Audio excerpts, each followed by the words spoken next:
about the budget in terms of our marketing. The Harry Potter film is a good example, because if you look around, certainly around London, on every bus stop and bus, and there's marketing everywhere for it. I mean, you literally walk down every street and there's something about Harry Potter down there. Just very quickly, just my 10p worth. Avatar, I hated that movie. I thought it was flipping awful.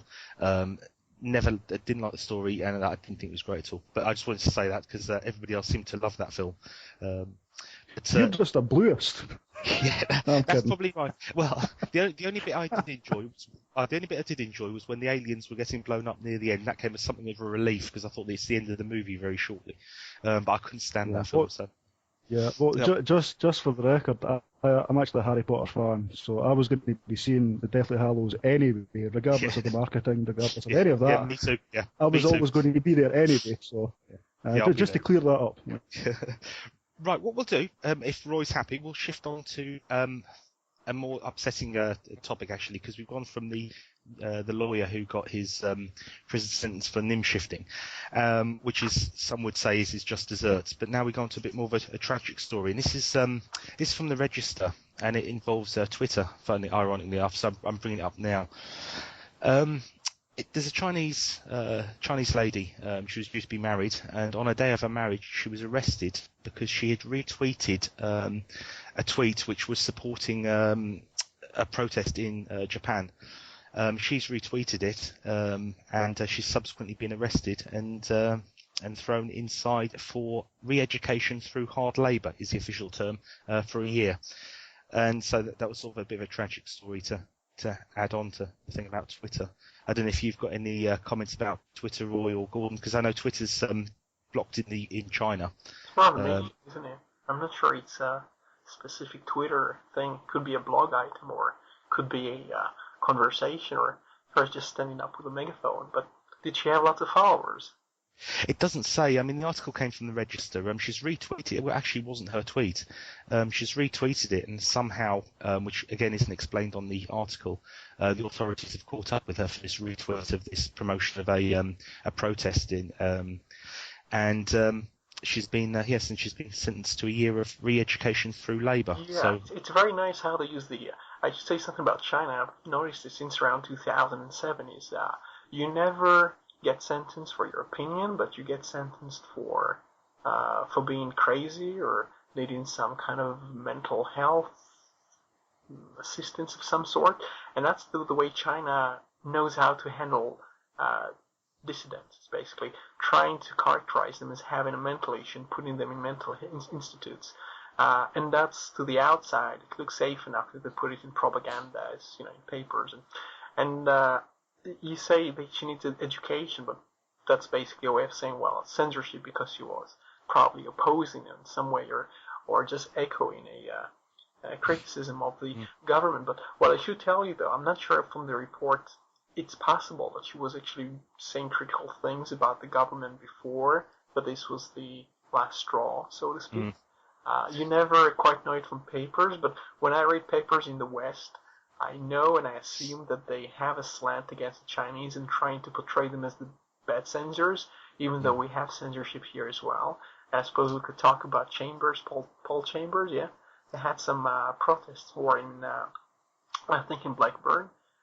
He was tweeting something, kind of a weird joke, or a joke that's kind of lyrical. He was saying something about blowing the airport. He didn't say blowing the airport. He said it's something like bringing up to the sky high or something like that. And he was, as far as I know, first arrested and now fined, and he lost 2 jobs because of that. And basically big chaos over just a few characters he wrote because his flight was cancelled or delayed or something. And I was going to. Sorry, Gordon. Yeah, no, sorry. I was actually going to bring that up as well and say, well, our dear leader, Mr. Cameron, has just spent a little while in China, and I'm kind of wondering if he's picked up a few ideas in Beijing about how to deal with that, because you've got this woman in China retweeting and being jailed, and then across in Britain, Roy said there's the guy who tweeted something about there was something about I think offhand it's like his plane was delayed or something, and it was just his last straw, and he said, get your shit together or something, or I'm going to blow this airport sky high and whatever. And as Roy said, he was arrested.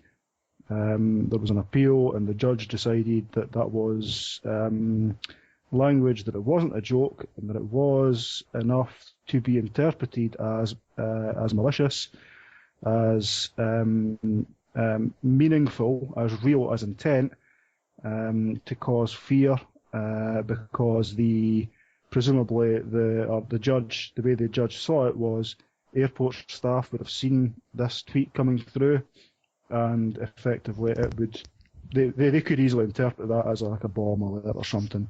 So in Britain you get arrested for that. In China you get hard labour for that. When was the last time when was the last time a white British male tried to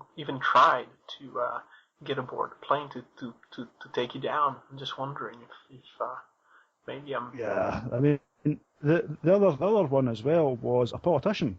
I think it was a politician, and he'd said something about the Iranian journalist Yasmin Alibaya Brown, about how, I don't know if it was, I presume it was a joke, but again it backfired on him, and he said, she should be stoned to death.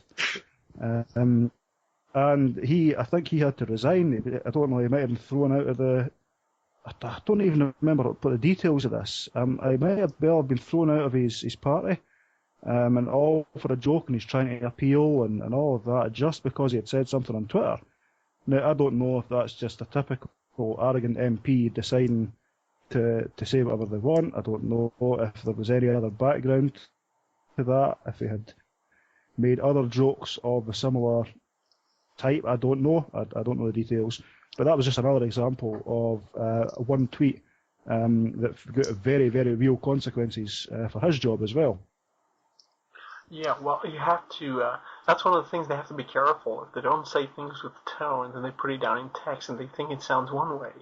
And that's the case with Paul Chambers. If you heard the guy as he spoke, you probably would know that's obviously a joke.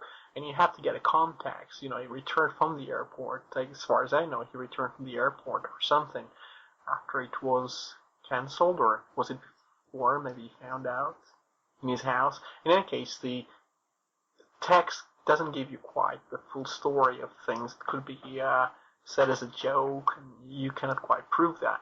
But one thing I actually saw today, that's kind of off topic. One of the British MPs, he basically defended homeopathy before, and he has a YouTube account, and people try to tell him things about all kinds of fraudsters and all sorts of people who are getting on British television trying to sell people what's obviously fake treatments of all sorts. And one of them is Peter Popoff, who's a well-known fraudster and charlatan and everything else. And they try to complain to him on YouTube. And whatever he says, it kind of blows back in his face because of his status. So I'm generally not sure that any politician would want to use these platforms. People can kind of respond to him or try to put things on his well, I suppose in Facebook you put things on people's walls, but in Twitter it's harder for people to criticize you and to actually put something that's visible assigned to you. And that's just my opinion about politics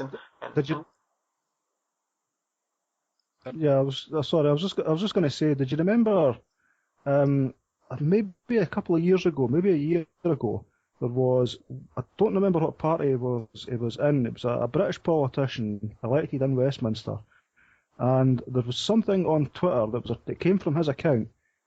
I think he was a Tory, actually. Now that I think he was a Tory. Don't quote me on that. I think he was a Tory, and there was something that was attributed to him, and it blew back in his face, and the news media all surrounded it and hounded him to say, well, why did you say that? It might have been something about immigration or something.